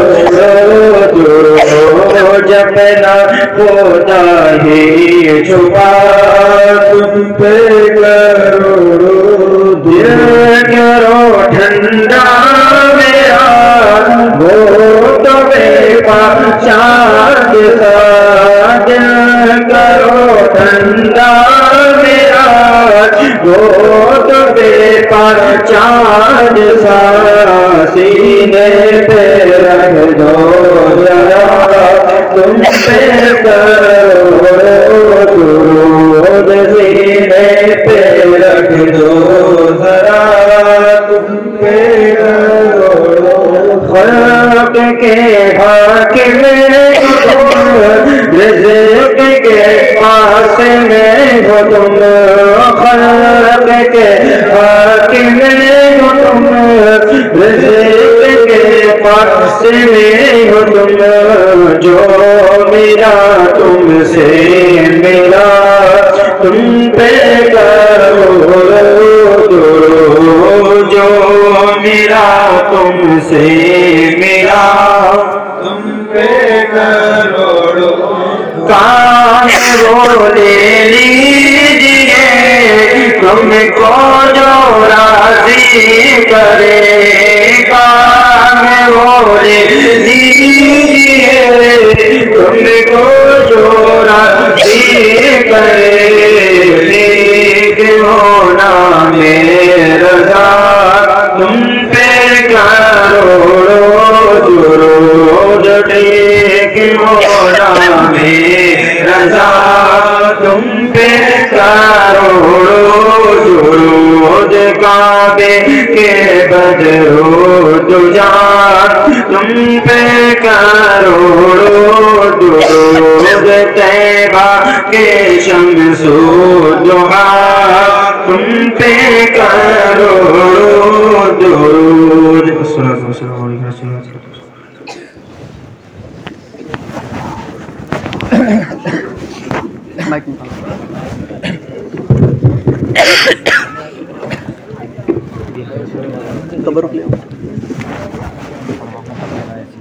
एक मसला मेरी नज़रबाज में बड़ी मैसेज किया गया मुझको कि रोज़े की हालत में अगर उल्टी हो जाए पलटी तो क्या मसला है। रोज़े की हालत में अगर उल्टी अपने आप हो जाए तो रोज़ा नहीं टूटता। तो इसमें बहुत सारे मसले हैं, लेकिन मुख्तसर ये कि उल्टी चाहे थोड़ी हो चाहे ज़्यादा, अगर अपने आप हो गई है तो इससे रोज़ा नहीं टूटता है। बाकी और जो इससे मुतालिक मसाइल है पूछ लीजिएगा। और 3 मरतबा कुल वल्लाह शरीफ, 1 मरतबा अल्हम्दुलिल्लाह शरीफ पढ़ लीजिए।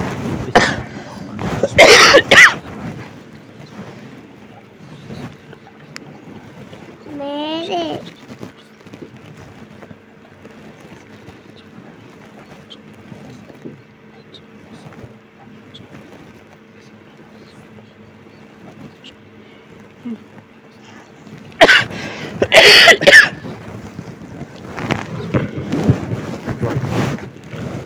मुहम्मद सल्लल्लाहु अलैहि वसल्लम मुहम्मद सल्लल्लाहु अलैहि वसल्लम या इलाहल आलमीन, तेरे प्यारे हबीब सल्लल्लाहु अलैहि वसल्लम के सदक़े में जो हमें नेकी करने की तौफीक मिली, ऐ रब्बे क़दीर, यहाँ जो कुछ भी पढ़ा गया, सुना गया, सुनाया गया, लोग हाजिर आए, शेख नहीं हाजिर हुए, इसमें जो खताएं, लफ्ज़, शेख, गुनाह, बेअदबियाँ हमसे जाने अनजाने सरजद हो गई, उसे बेरहमी करीम से माफ़ फरमा।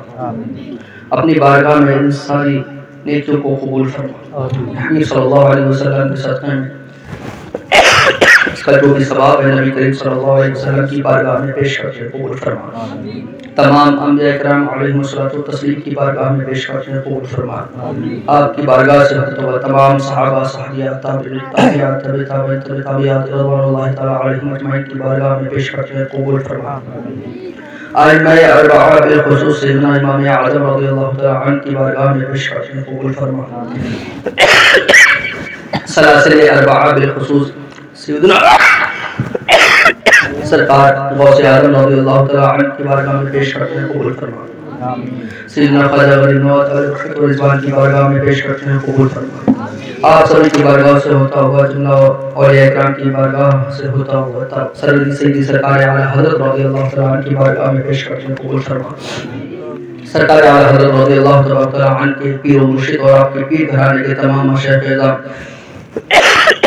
और खानवादे रज़िया के तमाम मशाइख़ इज़ाम, सरकार आला हज़रत रज़ियल्लाहु अन्हु के वालिदैन करीमैन, उन सब की बारगाहों में पेश करते हैं कबूल फरमा। सैयदना सरकार ताजुश शरिया रज़ियल्लाहु अन्हु की बारगाह में पेश करते हैं कबूल फरमा। बिलखुसूस बरेली शरीफ में जो उलमा औलिया जलवा फरमान, सब की बारगाहों में पेश करते हैं कबूल फरमा। आप सभी की बारगाह से होता हुआ जुमला मोमिन, मोमिनात, मुस्लिमीन, मुस्लिमात, सालिहीन, सालिहात, सिद्दीक़, सिद्दीक़ात की अरवाह को बदल करते हैं कबूल फरमा। यहाँ इस कब्रिस्तान में, इस बस्ती के कब्रिस्तान में जितने भी मोमिन मोमिनात हैं, उन सभी की रूह को उसका सवाब पेश करते नजर करते हैं कबूल फरमा। ऐ रब्बे क़दीर, यहाँ जितने लोग हाजिर हैं और जितने लोग भी सुन रहे हैं, उनके मिलने जुलने वालों में, अज़ीज़ व क़रीब में और जुमला मोमिन हज़रत आदम अलैहिस्सलातु तस्लीम से लेकर क़यामत तक जितने भी मोमिन मोमिनात हैं, उन सभी की रूहों को इसाल करते हैं कबूल फरमा। सबकी जायज़ मुरादों को पूरा फरमा। हम सब को दुनिया और आखिरत दोनों जहान की भलाई नसीब फरमा। मसलक आला हज़रत पर कायम दायम फरमा। हमारे बीमारों को शिफाए कामिला अता फरमा। जो लोग बेरोजगार हैं उन्हें रोजगार नसीब फरमा। हमारे इल्म में, अमल में, रिज़्क़ में और उम्र में बरकतें अता फरमा। हमारे वालिदैन की बख्शिश फरमा। अपने हबीब सल्लल्लाहु अलैहि वसल्लम की सदक़े में रब्बे क़दीर हमारे बड़ों को अपने छोटों पर शफ़क़त करने की तौफ़ीक़ अता फरमा। हमारे छोटों को अपने बड़ों की इज़्ज़त करने की तौफ़ीक़ अता फरमा। हम सबको मिलजुल कर मेल मोहब्बत से रहने की तौफ़ीक़ अता फरमा। हम सबको दीन की खिदमत और मसलक आला हज़रत की पासबानी करने की तौफ़ीक़ अता फरमा। हबीब सल्लल्लाहु अलैहि वसल्लम के सदक़े में हमें खूब इल्म हासिल करके इबादत करने की तौफ़ीक़ अता फरमा। सही तरीके से इबादतें बजा लाने और दुआएं करने की तौफ़ीक़ अता फरमा। हबीब सल्लल्लाहु अलैहि वसल्लम के सदक़े में रब्बे क़दीर जो भी नेक और जायज़ दुआएं हमारे दिलों में अपने लिए, अपनों के लिए हैं, या जो सोचा था ज़ुबान पर नहीं आ पाई, भूल गए, या जिन्होंने दुआओं के लिए कहा था और याद नहीं रहा, रब्बे क़दीर तो अलीमुम बिज़ाति सुदूर है, सब की मुरादों को पूरा फरमा। जहाँ कहीं भी हमारे भाई बहन परेशान हाल है, उनकी परेशानी को दूर फरमा। ज़मीनी और आसमानी बलाओं से महफूज़ व मामून फरमा। हबीब सल्लल्लाहु अलैहि वसल्लम के सदक़े में इस्लाम का बोलबाला फरमा, ज़ालिम का मुँह काला फरमा। हबीब सल्लल्लाहु अलैहि वसल्लम के सदक़े में हम सभी की जान व माल व इज़्ज़त व आबरू की हिफाजत फरमा। मुसलमानों की परेशानी को दूर फरमा। हबीब सल्लल्लाहु अलैहि वसल्लम के सदक़े में हम सबको कलमे तैयबा और इस्तिग़फ़ार करते रहने की तौफ़ीक़ अता फरमा। इसी पर हम सबका ख़ात्मा नसीब फरमा। क़ाल अल्लाहु तआला फ़ी शअनि हबीबिहिल करीम इन्नल्लाहा व मलाइकतहु युसल्लूना अलन नबी या अय्युहल्लज़ीना आमनू सल्लू अलैहि व सल्लिमू तस्लीमा। अल्लाहुम्मा सल्लल्लाहु अलैहि वसल्लम नहनु इबादु मुहम्मद सल्लल्लाहु अलैहि वसल्लम। अल्लाहुम्मा रब्बना आतिना फ़िद दुनिया हसनतन व फ़िल आखिरति हसनतन व क़िना अज़ाबन नार। अल्लाहुम्मा सल्लि अला मुहम्मदिन तिब्बिल क़ुलूबि व दवाइहा व आफ़ियतिल अबदानि व शिफ़ाइहा व नूरिल अबसारि व ज़ियाइहा व बारिक व सल्लिम दाइमन अबदा सल्लल्लाहु तआला अला खैरि खल्क़िही व अशरफि मुहम्मद व आलिहि व सहबिहि अजमईन बिरहमतिका या अरहमर राहिमीन बिहक़्क़ि ला इलाहा इल्लल्लाह मुहम्मदुर रसूलुल्लाह सल्लल्लाहु अलैहि वसल्लम।